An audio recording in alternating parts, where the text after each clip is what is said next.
রাধে রাধে সবাইকে। তো কালকে ছিল south Africa versus New Zealand match, New Zealand মধ্যকার ফিফথ টি20 ম্যাচের লাস্ট, মানে समझा करो यार। সাউথ আফ্রিকা ভার্সেস নিউজিল্যান্ডের পঞ্চম বা ফিফথ টি20 ম্যাচ ছিল, যা হোক লাস্ট ম্যাচ ছিল। লাস্ট ম্যাচে সাউথ আফ্রিকা 187 করেছিল, তার জবাবে নিউজিল্যান্ড করেছিল 154 রান 8 উইকেট হারিয়ে।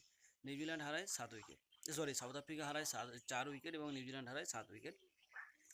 তো সেম কথায় যে এত নতুন নতুন নাম, এত নতুন নতুন মুখ এসে ভাই উচ্চারণ করতে আমার অসুবিধা হচ্ছে, আমি উচ্চারণ করতে পারছি না।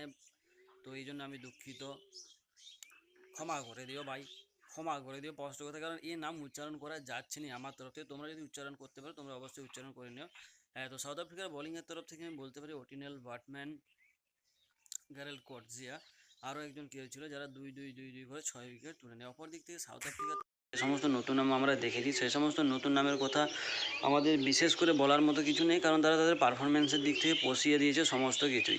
যেরকম ওয়েন মোল্ডার, এর আগের ম্যাচে তাকে ওপেনিং করতে পাঠানো হয়েছে, ওপেনিংয়ে কিছু করতে পারেনি, কিন্তু কালকে সে থার্ড হায়েস্ট স্কোর করে সাউথ আফ্রিকার তরফ থেকে। এবং সাউথ আফ্রিকা যে কামব্যাকটা করে দেখিয়েছে, দেখতে গেলে এক্সেপশনাল যদি বলি বা এক্সট্রা অর্ডিনারি যদি বলি, আমরা যাই বলি সেটাতে কমেই পড়ে যাবে, কারণ সাউথ আফ্রিকা সেরকম ধরনেরই খেলেছে।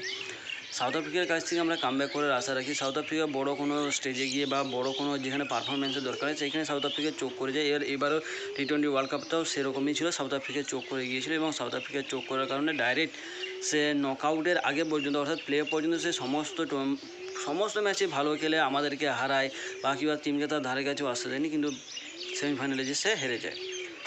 কিন্তু এবারে সেরকম কিছু হয়নি, সাউথ আফ্রিকা তাদের প্রপার কামব্যাক দেখেছি, কারণ পরপর দুটো ম্যাচ জিতে যাবে।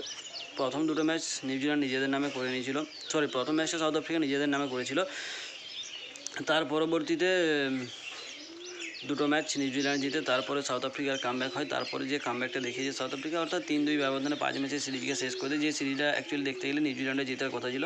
নিউজিল্যান্ডের তরফ থেকে বেঞ্জামিন সিয়ার্স একটা নতুন নাম উঠে আসছে, তাকে আমরা হয়তো আরও প্রেডিক্ট করছি না ভাই, তাকে আমরা দেখতে পেতে পারি। আর নিউজিল্যান্ডে যেরকম উইলো রুডকি হোক বা কাইল জেমিসন, একসময় তারা এসেছিলো, কাইল জেমিসনের হাইট এত বড় যে বল করেছে, মানে 10 ফুট উপর থেকে বলটা আসে। নর্মালি আমাদের 5 ফুট 6 ইঞ্চি হাইটের যদি বল হয়, তার যদি একটা নর্মাল বাউন্স হয়, সম্ভবত সেই বাউন্সটা আমাদের থেকে বেশি উপরেই যাবে। তো যাই হোক, আজ শ্রীরাম নবমী, আজ 26 তারিখ, 27 তারিখ আর একদিনের গ্যাপ, তার পরবর্তীতে রয়েছে আইপিএল, ক্রিকেটের মহাযুদ্ধ, যেটার জন্য আমরা এক্সাইটেড হয়ে থাকি বাকি 10 মাস, কারণ 2 মাস ধরে আইপিএল চলে, 2 মাস 5 দিন এরকমভাবেই আইপিএল চলে। তো আর একটা দিনের অপেক্ষা, তারপর কিং কোহলি, এসআরএচকে অ্যাকচুয়ালি আর টিম বলা হয় না, তাদেরকে দৈত্য বলাটাই ভালো, কারণ তারা সেরকম দানবীয় পারফরমেন্সই দেয়।